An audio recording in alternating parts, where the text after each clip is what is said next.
We have this really romantic idea of what creative genius is, right? We imagine this lightning bolt of inspiration, this muse that just shows up in the middle of the night. But what if I told you the secret to brilliant work isn't about waiting for some magical moment? What if it's about building one, piece by piece, every single morning? This quote from the book Daily Rituals just nails it. Routine isn't the enemy of creativity. It's the frameworks that actually lets it thrive. It's like the philosopher William James said, if you can put the boring parts of your life on autopilot, you free up all that mental energy for the work that truly matters. So, what did that actually look like? Let's pull back the curtain and look at the real, sometimes kind of bizarre, and often surprisingly simple rituals that fueled some of history's most celebrated artists and thinkers. Okay, let's start with that first hour of the day. You got to think of it as this critical battleground that really sets the tone for everything else. It's where you make a choice. Are you going to let the day run you, or are you going to run the day? I mean, really, we have two paths we can take the second we wake up. We can grab our phone and immediately get sucked into reactive mode, flooded with notifications, emails, other people's problems, and basically spend the rest of the day putting out fires. Or we can choose to start with intention, a morning that belongs to us, setting ourselves up for focus and clarity. And Toni Morrison just captures this idea so beautifully. Her ritual wasn't some complicated checklist, it was one simple, powerful act, just watching the dawn. For her, that quiet moment of observation was everything. It was a time to set her creative intention for the day before the world and all its noise rushed in. That single act, it enabled her. So, how can we build our own intentional start? Well, you don't have to reinvent the wheel. Modern behavioral science gives us a super simple framework. Before you even think about touching your phone, just try this. First, drink a glass of water to rehydrate your brain. Second, open the curtains. That natural light tells your body it's time to wake up.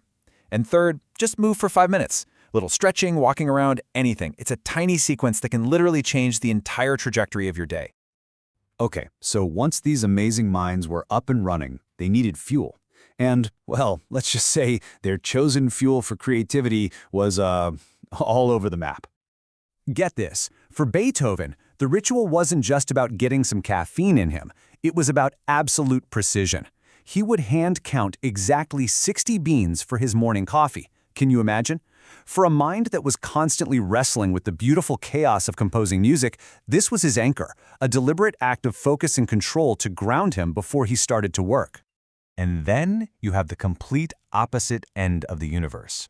The painter Francis Bacon didn't just embrace chaos, he actually found it creatively useful. He believed that the buzz from a hangover actually sharpened his mind, made it crackle with energy. I mean, this just proves, right? There is absolutely no one-size-fits-all formula for genius. And the list just gets wilder. The novelist Patricia Highsmith had a drink in the morning not to get going, but to calm her manic energy down so she could write. The philosopher Jean-Paul Sartre powered his workdays with a frankly shocking cocktail of amphetamines. And then you have writer Thomas Wolfe, who just drank awesome quantities of tea and coffee. The point is, the fuel was whatever worked for them, period. But, it wasn't just what they consumed. It was how and where they worked. The physical space, the physical ritual itself, was just as critical. Take the incredible Maya Angelou. You'd think she'd work in a beautiful, inspiring office, right? Nope. She couldn't write at home. Instead, she rented what she called a tiny, mean hotel room. She deliberately stripped away every distraction, every comfort, to create a space that was purely for the work. That Spartan environment became the tool that let her imagination completely fill the void. And the eccentricities just keep on coming. Thomas Wolfe, who was super tall, used the top of his refrigerator as a standing desk. Pretty practical, actually. Gertrude Stein, on the other hand, needed to look at a cow to write. A cow. And then there's the philosopher Immanuel Kant, who was so incredibly precise with his daily walk that his neighbors literally set their clocks by him. Each one found their own unique trigger to get their mind into work mode. Now, it's so easy to look at all of this, the coffee beans, the cow, and just write it off as weird procrastination. But that's totally missing the point. These actions are a bridge.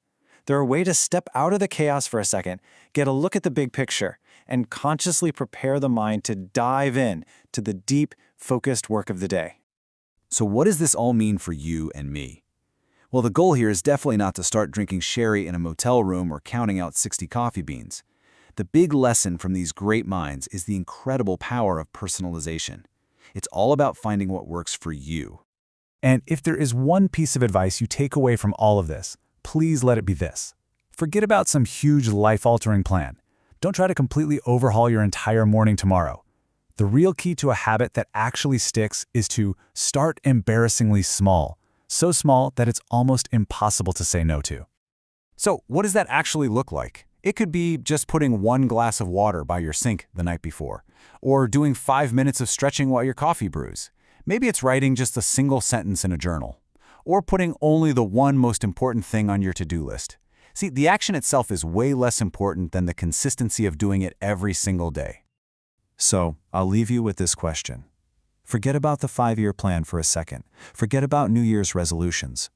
Thinking about all these stories, what is the one tiny, embarrassingly small ritual you can start tomorrow morning to begin crafting your own dawn?